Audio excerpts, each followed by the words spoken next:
नमस्कार, मनी गुरु देख रहे हैं आप और आपके साथ मैं हूं स्मिता रशाल। अब आपको गिफ्ट में म्यूचुअल फंड के यूनिट्स भी मिल सकते हैं क्योंकि सेबी ने म्यूचुअल फंड गिफ्टिंग के जो नियम हैं वो बदल दिए हैं। इससे म्यूचुअल फंड्स को गिफ्ट करना आसान हो गया है। तो आप भी अपने परिवार या दोस्तों को जो म्यूचुअल फंड के यूनिट्स होते हैं वो गिफ्ट कर सकते हैं, और वो भी बिना रिडम्पशन और टैक्स के बोझ के झंझट के बिना। तो कौन कर सकता है म्यूचुअल फंड गिफ्ट और किसे मिलेगा इसका फायदा, और गिफ्ट देने या लेने से पहले आपको किन बातों का रखना है ध्यान, आज हम करेंगे शो में इसी पर चर्चा। शो में हमारे साथ हैं आनंद राठी वेल्थ के एग्जीक्यूटिव डायरेक्टर चिराग मुनि और साथ ही कंप्लीट सर्कल कैपिटल के सीनियर पार्टनर विकास पुरी। आप दोनों का बहुत स्वागत है हमारे साथ इस शो पर। और जैसा कि मैंने शो के शुरुआत में ही बताया कि म्यूचुअल फंड किसी को अगर गिफ्ट में देना है तो इसके लिए सेबी ने बड़ा ही आसान सा एक नियम कर दिया। चिराग, आपसे जानना चाहेंगे कि सेबी ने क्या क्या बदलाव किए हैं इस गिफ्टिंग को लेकर। नमस्ते स्मिता जी, सर नमस्ते विकास जी। जैसे कि आपने कहा, एक बहुत ही महत्वपूर्ण कदम सेबी ने उठाया है। एक बहुत ही इजी और कन्वीनियंट वे कर दिया है गिफ्टिंग के माध्यम से म्यूचुअल फंड्स में। पहले क्या होता था कि म्यूचुअल फंड्स हम अगर गिफ्ट करना चाहे तो सिर्फ डीमैट के द्वारा गिफ्ट कर सकते थे। बट अगर आप देखें तो पूरी म्यूचुअल फंड इंडस्ट्री में मैक्सिमम अगर आप देखें तो फोलियो बेस्ड म्यूचुअल फंड्स है जो स्टेटमेंट ऑफ अकाउंट्स जब इसको बोलते हैं फिजिकल यूनिट्स में होते हैं। और ये फिजिकल यूनिट्स इज लाइक जैसे हमको एफडी रिसीट मिलती है वैसे हम म्यूचुअल फंड की स्टेटमेंट मिलती है। तो हम वो ट्रांसफर नहीं कर पाते थे। अगर हम मुझे किसी को गिफ्ट करना है या ट्रांसफर करना है फॉर व्हाटएवर रीजन, तो मैं कर नहीं पा रहा था। लेकिन सेबी ने अब ये पूरा ये जो प्रोसेस है वो डिजिटाइज कर दिया है। अगर आप फिजिकल यूनिट्स भी रखते हो तो आप इजीली एक फोलियो से दूसरे फोलियो में आप दूसरे फाइल में आप ट्रांसफर कर सकते हैं। तो ये एक बहुत ही महत्वपूर्ण कदम उठाया है। उसमें बहुत सारी बेनिफिट्स है, हम चर्चा करेंगे। बट उसमें टैक्स की बेनिफिट है, आपको रिडेम्पशन का झंझट नहीं है, जैसे कि आपने ठीक कहा। तो ये एक बहुत ही अच्छा कदम उठाया है वैसे भी। जी बिल्कुल, तो कदम तो बहुत अच्छा उठाया है, लेकिन अब इसको ये समझना ज़रूरी है कि दरअसल अब आपको अगर गिफ्ट देना ही है तो फिर प्रोसेस क्या है और किस तरीके से आप गिफ्ट दे सकते हैं। आप जैसा कि हमें चिराग ने थोड़ा बहुत बताया कि अब डीमेट अकाउंट की ज़रूरत नहीं होगी, तो विकास, जो ये स्टेटमेंट ऑफ अकाउंट होता है जिसको हम एसओए कहते हैं, इससे स्टेप बाय स्टेप बताइएगा कि कैसे ट्रांसफ़र कर सकते हैं यूनिट्स, मतलब गिफ्ट कैसे कर सकते हैं यूनिट्स। धन्यवाद स्मिता जी अपने शो में बुलाने के लिए। हेलो चिराग भाई। देखिए स्मिता, ये बहुत ही सीमलेस प्रोसेस बना दिया है अभी सेबी ने। सो हमारा जनरली जो अगर आरटीएस होते हैं वो कैम्प्स के फिनटेक या एमएफ सेंट्रल है जो जिसके ऊपर ये सारा जो आप बोल सकते हैं बैकएंड ऑपरेशंस हैं उनके ऊपर निर्धारित है। और स्टेप बाय स्टेप इसको करना बहुत आसान हो गया है और बहुत ही डिजिटल तरीके से हो गया। मतलब ऐसा नहीं कि आपको बहुत ज़्यादा पेपर वर्क करना है। तो आप इनकी वेबसाइट पे जाएं, उसमें सबसे पहले जिनको ट्रांसफर करना है वो अपनी जो वेरीफाई करें अपनी डिटेल्स, जैसे मोबाइल और ईमेल पे आप अपना मोबाइल डालेंगे, ईमेल डालेंगे, आपको ओटीपी आएगा, उससे आप वेरीफाई करेंगे तो आप एज अ जो ट्रांसफर करने वाला है वो वेरीफाई हो गया। उसके बाद उनको अपनी जो अपना जो फोलियोस है उसकी डिटेल्स डालनी है। उसी तरीके से जो रिसीवर है उनको भी अपना जो है मोबाइल और ईमेल आईडी से जो है वेरीफाई करना होगा। बेसिक आइडिया ये है कि दोनों केवाईसी कंप्लायंट होने चाहिए और दोनों का जो डेटा है वो प्रॉपर होना चाहिए। इसमें एक चीज और जरूरी है स्मिता, कि जो रिसीव कर रहे हैं उनका उसी एसेट मैनेजमेंट कंपनी में फोलियो होना जरूरी है। अगर फोलियो नहीं है तो उनको नया फोलियो खुलवाना पड़ेगा, भले ही वो जीरो इन्वेस्टमेंट फोलियो हो, लेकिन उनके पास में फोलियो होना जरूरी है। जब ट्रांसफर करने वाले के पास में भी एक फोलियो है, ट्रांसफर जो जिनके नाम पे हो रहा है, जो डोनर है और रिसिपिएंट है, दोनों के पास में जब फोलियो हो गए सेम एसेट मैनेजमेंट कंपनी के, तो फिर वो अपनी फोलियो की डिटेल्स डालेंगे, कितने यूनिट्स ट्रांसफर करने हैं वो डिटेल्स डालेंगे। और उसी तरीके से वो जब अपना ट्रांसफर इनिशिएट करेंगे तो ओटीपी के साथ जब वेरीफाई होके वो यूनिट्स ट्रांसफर हो जाएंगे। जनरली 2 दिन का इसमें समय जो टैट है वो 2 दिन का है। बहुत सीमलेस प्रोसेस है इसमें। मतलब आप, इतनी बड़ी चीज है स्मिता, लेकिन इतनी आसानी से ये ट्रांसफर हो जाएगी।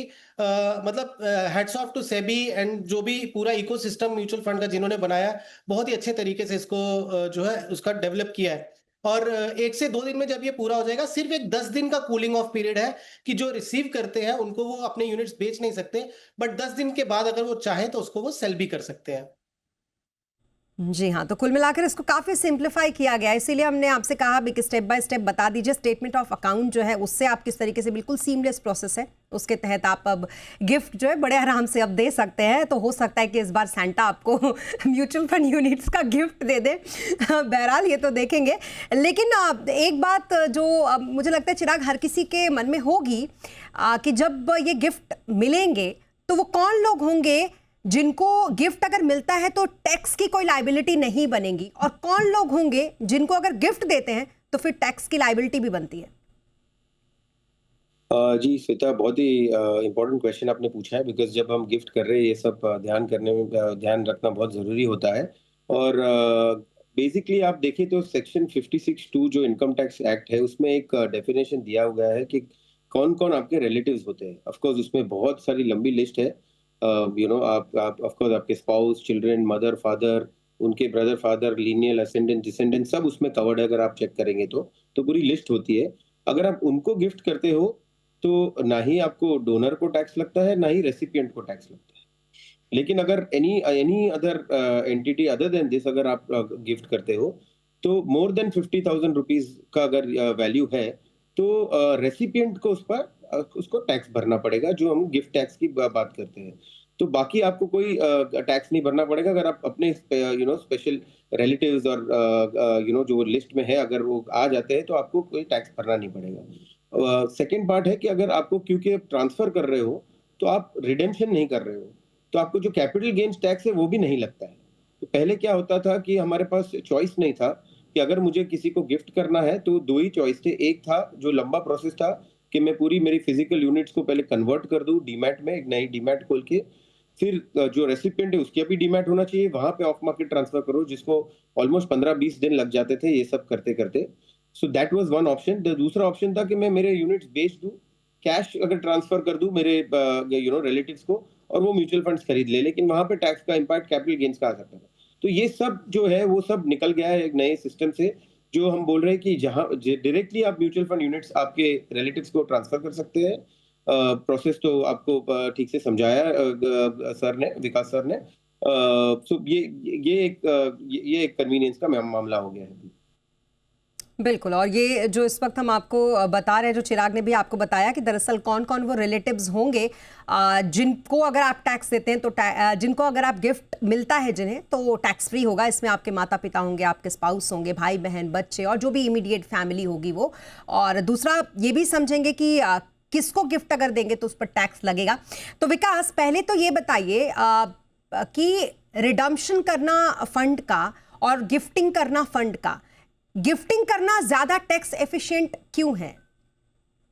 देखिए, गिफ्टिंग टैक्स एफिशिएंट इसलिए हो गया कि आप तो एक बड़े अच्छे से प्लान कर सकते हैं। अगर किसी ने, मान लीजिए कोई ग्रैंडफादर है या ग्रैंड मदर है, उनको अपने ग्रैंड किड्स को अगर पहले ये यूनिट्स देने होते थे तो प्रोसेस क्या था, स्पेशली जो नॉन डीमैट की हम बात कर रहे हैं, कि वो यूनिट्स पहले सेल करने पड़ते थे। सेल किया तो उसमें कैपिटल गेन टैक्स जो भी इंप्लीकेशंस होती थी वो करनी पड़ती थी। फिर उसके बाद नए सिरे से वो यूनिट्स खरीदने पड़ते थे, मान लीजिए ग्रैंड किड के नाम पे या अपने बच्चों के नाम पे। और उसमें फिर क्या है, आपके ट्रांजैक्शन कॉस्ट होती है, आपके कोई मान लीजिए कैपिटल गेन की लायबिलिटीज हैं, वो आपको करनी पड़ती थी। लेकिन अब आप बड़े अच्छे तरीके से इसको प्लानिंग कर सकते हैं। फॉर एग्जांपल, अगर फैमिली में कोई ऐसे मेंबर्स हैं जिनकी बहुत ज्यादा इनकम नहीं है, तो स्मिता डेट फंड्स में तो आप देखिए, क्योंकि अब डेट फंड्स की जो टैक्सेशन है वो एज पर इनकम स्लैब हो गई है। अगर हम 12 लाख की स्लैब पकड़े और मान लीजिए फैमिली में 4 मेंबर ऐसे हैं या 3 मेंबर ऐसे हैं जो 12 लाख से कम की उनकी इनकम है, और किसी के पास में बहुत लंबे समय से जो है उन्होंने डेट फंड का एक अच्छा पोर्टफोलियो बनाया हुआ है। एग्जाम्पल के तौर पे मान लीजिए किसी ने बहुत साल एक डेट फंड में जो 25-30 लाख रुपया जो निवेश करके रखा था, आज उसकी वैल्यू 40 लाख के आसपास हो चुकी है, तो 10 लाख का उनको जो है कैपिटल गेन हुआ उसमें। अब यदि ये वही 40 लाख को अगर 3 हिस्सों में डिवाइड करके ट्रांसफर कर दें उन फैमिली मेंबर्स को जिनकी इनकम स्लैब जो है वो 12 लाख से नीचे है, या मान लीजिए किसी की 2 लाख है, किसी की 4 है, किसी की 5, तो थोड़ा सा प्लानिंग करके अगर वो ट्रांसफर कर देते हैं, आप सोचिए पूरा का पूरा जो 10 लाख का कैपिटल गेन हो रहा है वो टैक्स फ्री हो जाएगा। ये मतलब थोड़ा सा इसमें माइक्रो मैनेजमेंट करना पड़ेगा, बट मैं ये बोल रहा हूं कि इस तरीके से ये बेनिफिट्स मिल सकते हैं कि अगर टैक्स स्लैब्स के अंदर आते हो तो डेट फंड्स में तो आप बहुत अच्छे से इसको प्लानिंग की जा सकती है।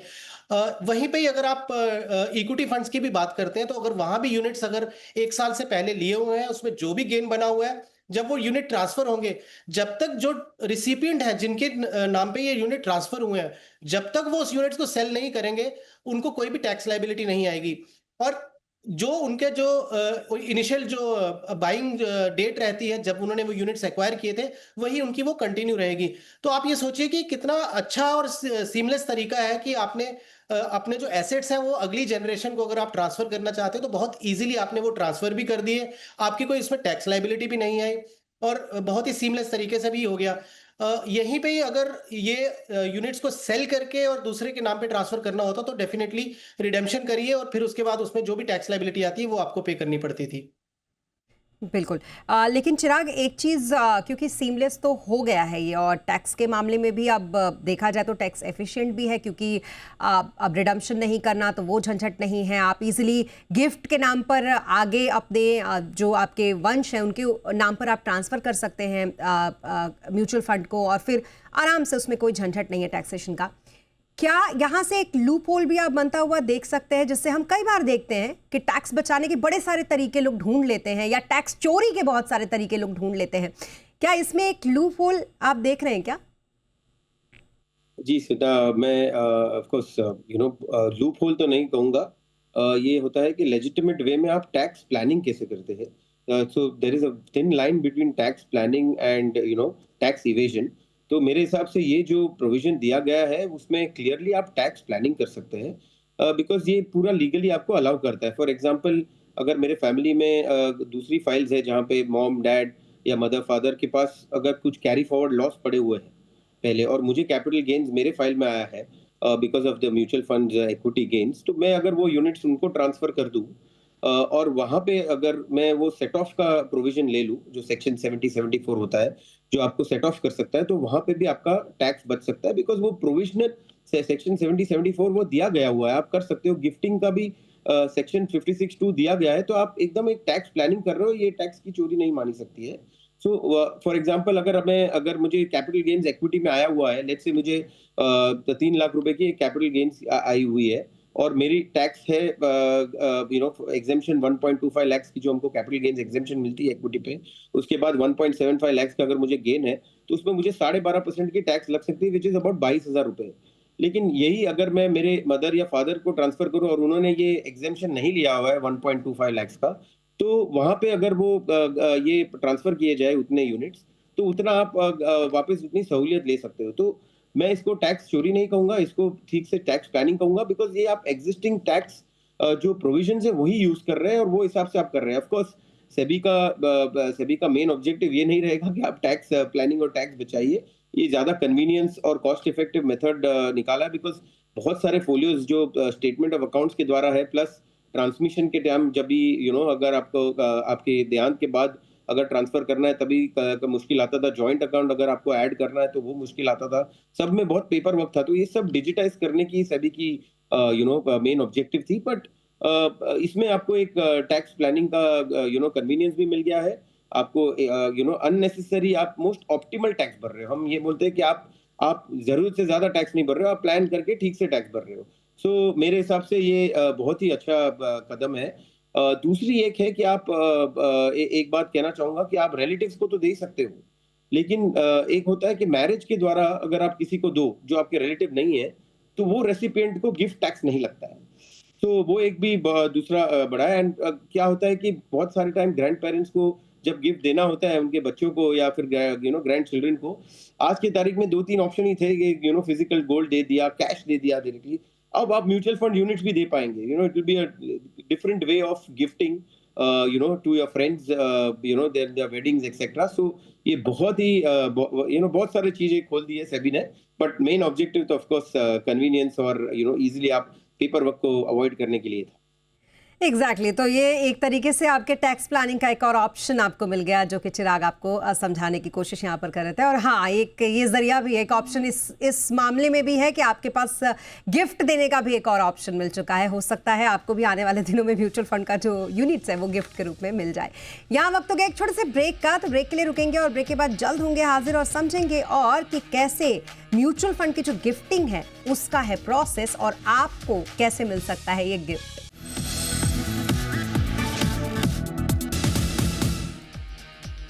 शॉर्ट ब्रेक के बाद एक बार फिर आपका स्वागत है। सेबी ने म्यूचुअल फंड गिफ्टिंग के नियम कर दिए हैं आसान और इसी पर कर रहे हैं हम बात। हमारे साथ चिराग मुनि और साथ ही विकास पुरी इस वक्त मौजूद हैं। अब विकास जरा ये बताइए आपकी हमने बहुत अच्छे तरीके से चिराग से ये समझा कि कैसे फैमिली प्लानिंग में के लिए एक बहुत अच्छा टैक्स ऑप्शन है अब गिफ्टिंग के तौर पर। अब आप बताइए कि जो म्यूचुअल फंड की गिफ्टिंग है ये कैसे मददगार होगी किसी भी फैमिली के फाइनेंशियल प्लानिंग के लिए। देखिए जनरली क्या होता है जब हम ट्रांसफर ऑफ एसेट्स की बात करते हैं जनरेशन टू जनरेशन, एक तो हमारा होता ही है कि विल में आपने जो भी दिया हुआ है उसके हिसाब से जो है डिवीजन होगी। बट अब क्या हो गया कि बहुत सारे केसेस में हम ऐसा देखते हैं कि निवेशक जो है वो ये चाहते हैं कि हम अपने होशो हवास में और हमारे रहते हुए हम अपनी तरफ से ये देखें कि हम किस तरीके से वो एसेट्स को डिवाइड करना चाहते हैं। तो वहां पे आपके लिए मुश्किल नहीं है, बिकॉज पहले कैसा होता था कि अगर नॉमिनेशन दिया हुआ है तो यूनिट्स जो है वो ट्रांसमिशन होती थी नॉमिनेशन के नाम पे। फिर नॉमिनेशन को भी चैलेंज किया जा सकता है बिकॉज जो विल होती है वो नॉमिनेशन को सुपरसीड करती है। तो फिर अगर कहीं पे मान लीजिए कोई कॉन्फ्लिक्ट हो गया या किसी ने अगर डिस्प्यूट रेज कर दिया कि I should be the legal owner of these assets और नॉमिनी जो है वो नहीं है, तो इसमें बहुत सारे जो है कॉन्फ्लिक्ट्स हो सकते थे। और जनरेशनल वेल्थ ट्रांसफर जितनी सीमलेस हो, जितना डिस्प्यूट फ्री हो, उतना अच्छा होता है। अब ये जो यूनिट्स जो गिफ्ट करने का जो नया तरीका जो अभी आ गया है स्पेशली फिजिकल म्यूचुअल फंड्स में, इसमें बहुत अच्छी चीज क्या है कि अगर मैं यूनिट होल्डर हूं और मैं चाहता हूं अपनी स्वेच्छा से कि मुझे ये यूनिट्स जो है मेरे इस फैमिली मेंबर को इतने देने हैं, दूसरे फैमिली मेंबर को इतने देने हैं, तो मेरे को रेशियोज मालूम है कितनी देनी है, आप उस तरीके से अपने फंड्स को बड़े अच्छे तरीके से ये ट्रांसफर कर सकते हैं। तो इससे क्या होगा, एक तो थोड़ा डिस्प्यूट जो है वो नहीं होगा। जो जनरली हमने देखा है बहुत सारे केसेस में जब किसी वजह से जब मान लीजिए कुछ अनसर्टेन इवेंचुअलिटी हो जाए या अनसर्टेनिटी आ जाए, तो उस समय जो है ट्रांसफर ऑफ यूनिट्स जो है बहुत ज्यादा हेडेक हो जाती है। और उसमें पेपर वर्क अगर आप देखें स्मिता तो बहुत बड़ा पेपर वर्क होता है। इस केस में क्या है कि एक तो बहुत ही म्यूचुअल आप ये समझ लीजिए अंडरस्टैंडिंग से हो रहा है और अपनी विल और विश के साथ हो रहा है, तो डिस्प्यूट्स जो है वो होने के चांसेस बहुत कम होते हैं। और बहुत ज्यादा पेपर वर्क नहीं करना जैसे मैंने बोला, क्योंकि ये डिजिटल प्लेटफॉर्म के थ्रू हो रहा है, तो बहुत इजीली आप जो है अपने जो यूनिट्स हैं वो ट्रांसफर कर सकते हैं जब आप अपने जो वेल्थ को है अपनी अगली जनरेशन को डिवाइड करके देना चाहते हैं। तो मुझे लगता है ये उस इस तरह की जो चीजें हैं उसमें भी ये बहुत अच्छा हेल्पफुल होके जो स्टेप उठाया सेबी ने, बहुत अच्छा स्टेप है ये। बिल्कुल, तो फैमिली की फाइनेंशियल प्लानिंग में भी ये काफ़ी हद तक आपका साथ निभाएगा। अब चिराग मैं आपके सामने एक कंडीशन रखती हूँ, हालांकि मेरे किसी दोस्त का दिल इतना बड़ा है नहीं, लेकिन फिर भी अगर मेरा कोई दोस्त मुझे म्यूचुअल फंड यूनिट्स गिफ्ट करता है और मान लीजिए उसकी एक लिमिट है, अगर वो 50,000 से ज़्यादा यूनिट्स मुझे गिफ्ट करता है, तो मेरी टैक्स की देनदारी बनेगी? भी बिल्कुल, रेसिपिएंट के हाथ में टैक्स लगता है ओवर एंड अबव 50,000 रुपीज, तो आपको वो गिफ्ट टैक्स भरना पड़ेगा, ना कि डोनर को। डोनर तो आपको गिफ्ट करके निकल जाएगा, आपको वो टैक्स भरना पड़ेगा, तो वो आपको ध्यान में रखना पड़ेगा। बिल्कुल, तो मुझे लगता है हर एक दोस्त को इस बात का ध्यान रखना चाहिए कि कम से कम म्यूचुअल फंड की जो यूनिट हो वो 50,000 से कम वैल्यू की वो गिफ्ट करे। बहरहाल अब एक और सवाल, ये तो खैर एक प्रैक्टिकल एक वो था, सिनेरियो था आपके लिए, ताकि बाकी लोग भी इससे समझ सके। अब मुझे ये बताइए कि लेने और देने वालों को, जो ये गिफ्ट लेंगे और जो ये गिफ्ट देंगे, उनको किन बातों का ध्यान रखना चाहिए चिराग? जो गिफ्ट दे रहे हैं, ऑफ कोर्स उनको एक तो दोनों को ध्यान रखना पड़ेगा कि सब केवाईसी कंप्लायंट है, जैसे कि विकास जी ने कहा कि फोलियो दोनों एएमसी में खुले हुए हैं। तीसरा है कि अगर नॉन रिलेटिव्स को दे रहे हैं तो क्या आपकी टैक्स इम्प्लीकेशन है। रिलेटिव्स को भी दे रहे हैं तो ऑफ कोर्स हमने तो आपको सुझाव दिया है, बट आपका एक टैक्स ओपिनियन सीए के पास लेना बहुत जरूरी होता है, जाकि लिखित में आपको वो समझ में आए कि आप जो कर रहे हैं वो ठीक कर रहे हैं। और दूसरा है कि गिफ्ट डीड बनाना भी जरूरी हो गया है, कि जस्ट रिकॉर्ड रखने के लिए कि आगे जाके आपको किसी को तकलीफ ना हो। आपको जो डेट ऑफ जो रेसिपिएंट है उसको डेट ऑफ परचेज का रिकॉर्ड रखना चाहिए, क्योंकि ओरिजिनल डेट ऑफ परचेज देखा जाएगा, ना कि आपको जिस दिन ट्रांसफर हुआ है वो देखा जाएगा, ताकि आपको पता चले कि आपका शॉर्ट टर्म है, लॉन्ग टर्म है, आपको टैक्स भरना है, एग्जिट लोड भरना है, क्या भरना है। तो ये एक 4-5 चीज की बेसिक चीज में हमको ध्यान रखनी है। बाकी ओवरऑल तो जैसे हमने कहा कि बहुत ही सीमलेस प्रोसेस हो गया है। तो ये बहुत ही एक सेलिब्रेशन का टाइम है मेरे हिसाब से। तो जैसे आपने कहा कि सेंटा शायद आपको थोड़े यूनिट्स दे दे।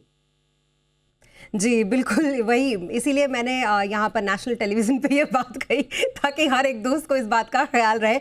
अब एक और जो कन्फ्यूज़न है थोड़ा-सा विकास, वो आप दूर कीजिए। एनआरआईज़ के लिए गिफ्टिंग के क्या नियम हैं? और दूसरा ईएलएसएस फंड, ये तो लॉकिंग फंड होते हैं, क्या ये भी गिफ्ट किए जा सकते हैं?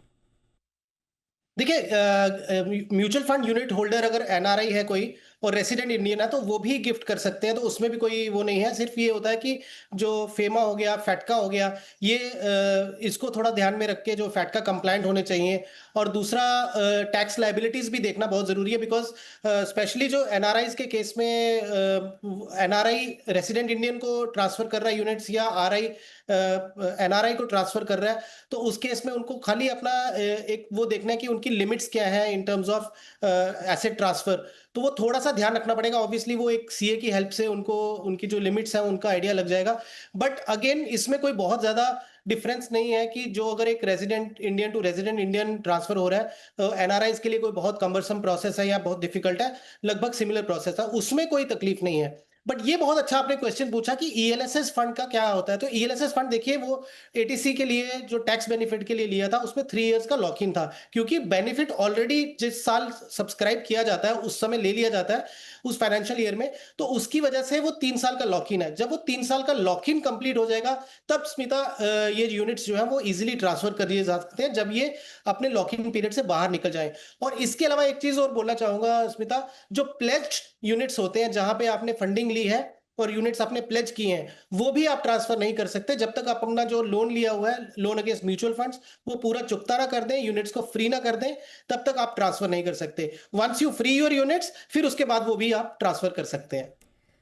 बिल्कुल, तो सेबी ने म्यूचुअल फंड की गिफ्टिंग के जो नियम बदले हैं उस पर बहुत ही सिंप्लीफाई तरीके से हमारे दोनों ही गेस्ट ने बहुत अच्छे तरीके से समझाने की कोशिश की। और मुझे लगता है कि बहुत सारे दर्शकों को ये बहुत अच्छी तरीके से समझ में आ भी गए होंगे कि क्या क्या चेंजेस इसमें हुए हैं और अब गिफ्टिंग म्यूचुअल फंड की कितनी आसान उनके लिए हो गई है। Thank you so much Chirag, and thank you so much Vikas ji हमारे साथ इस शो पर जुड़ने के लिए और इस चर्चा में पार्टिसिपेट करने के लिए। Thank you so much.